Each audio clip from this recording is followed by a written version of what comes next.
Well, that's my glib response, because I'm not living their life. And I don't die their death.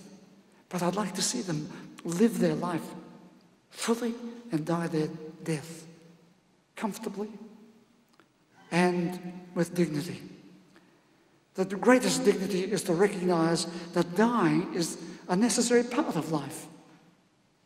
You see, all the arguments that go on about life and death and whether we have the right to do this or the right to do that frequently do not come down to have the discussion. What do we mean by our living between the boundaries? What do we mean by that boundary and this boundary? And how can we do it well? So I think we need more and more to come on board and have wider discussions rather than be subjected to various people's propaganda line, their ideological commitment. Rather than doing that, let us open this whole matter up to a better discussion. The Dying with Dignity group that I belong to is such a group. I would like more people to be part of that movement, to at least be open to the possibility to talk about these things. Who here would say, who of any one of us here would say that they would prefer to die an undignified death?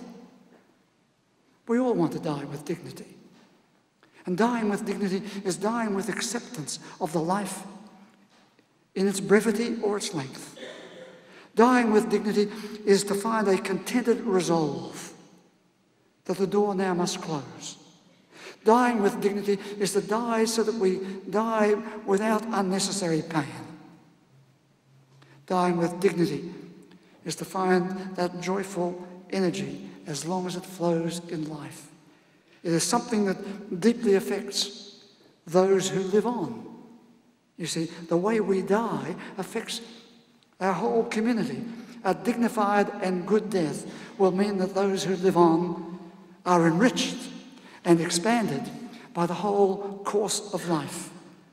We need to break through the kind of religion that is dominated by imposed judgments and fear and explore the positive values of a positive religion, a progressive religion that enhances life and accepts the conditions of life and the realities of our finitude. We live, we die. So in advocating a new faith, as I do, I advocate a faith that is really the act of the total personality, as it embraces life fully, as it accepts death as a reality, a death that frequently shocks us, but always sits as one of the boundary lines in which life is lived for its time. Living and dying, of course, can be reduced to health funds and superannuation, to hospitals and nursing homes and funerals. But living and dying are much more than that.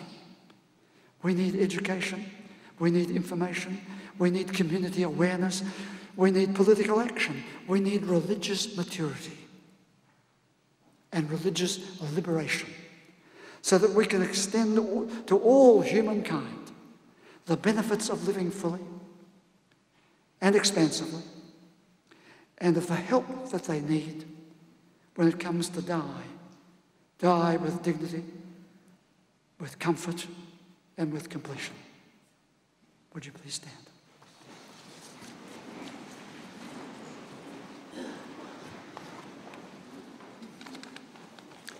Would you pause for the blessing?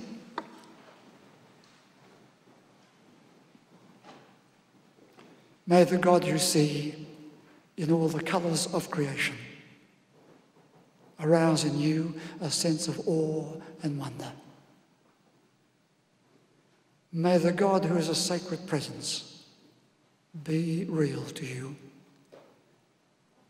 May the God who is a source of inspiration and courage keep calling you forward. May your God go with you and bless you today and always.